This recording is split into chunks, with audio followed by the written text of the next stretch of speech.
That, my friends, is the sound of money. This is Lou, your rideshare coach.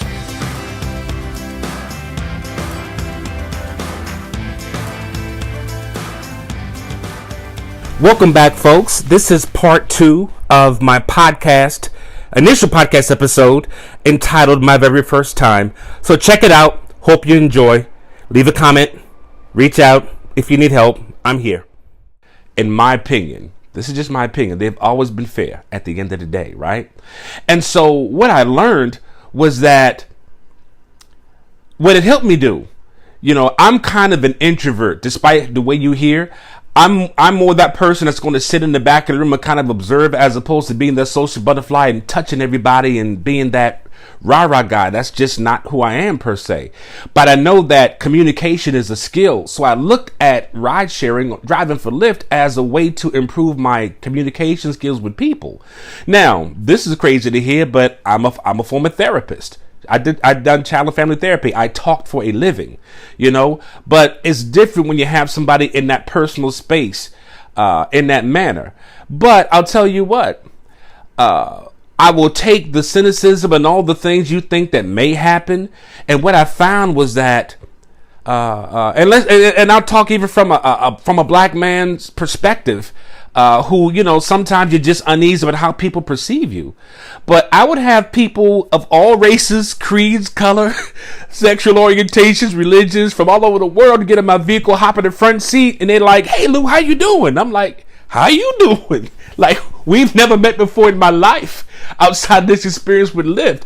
And that was the crazy part. And one of the things that it taught me, that driving for Lyft taught me, was that, we as people are more alike than different.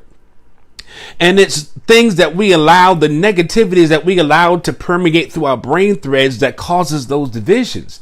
But when you speak to people, you realize, and I was able to connect with people because we had very similar life experiences. And that's not to say it was everybody that I rode with, but many people could relate.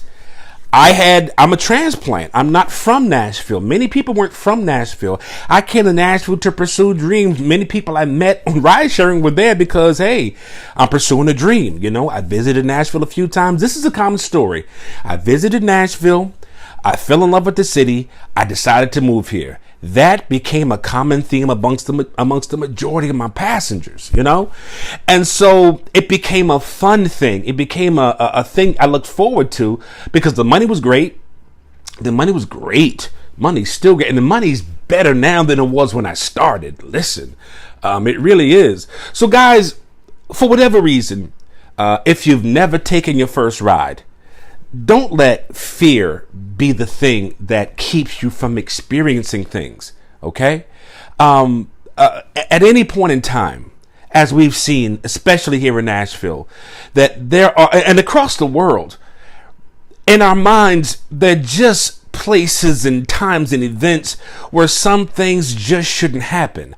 I'm from Charleston, South Carolina. We understand about the Charleston 9. I live in Nashville. I live in Antioch, where the Waffle House incident occurred. Guys, these things shouldn't happen, but unfortunately, it's a part of our history. And more unfortunately, those incidents won't be the last. Sad to say. Okay, I hope I'm wrong where that's concerned. But guys, I personally, just me, I cannot allow fear to dictate my future. Okay? I just can't do it. Because if I do that, then I'm going to stop myself from experiences, from things that are supposed to link me to the ultimate place where I'm supposed to be. So again, if you haven't taken your first ride, and if it's fear that's hindering you, guys, drive during a time when you feel it's quote unquote safe. Okay? Get out in the daytime. Get out on a Saturday. Get out on a Sunday after church. Get out on a Sunday morning around 10 o'clock. There are lots of people around. People are going to brunch. Brunch is a huge thing in Nashville. On Saturday, you got events that go on all the time. Concerts, things like that. Or just people who are visiting the city just to get out and about to tour, to enjoy themselves. Guys, do a few rides. See if you like it. But you can't, but don't tell me you don't like it, but you've never given a ride. Don't let somebody else's experience dictate yours.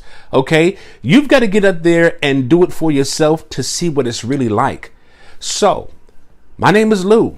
I'm your rideshare coach. I appreciate you giving me this time and this amount of attention.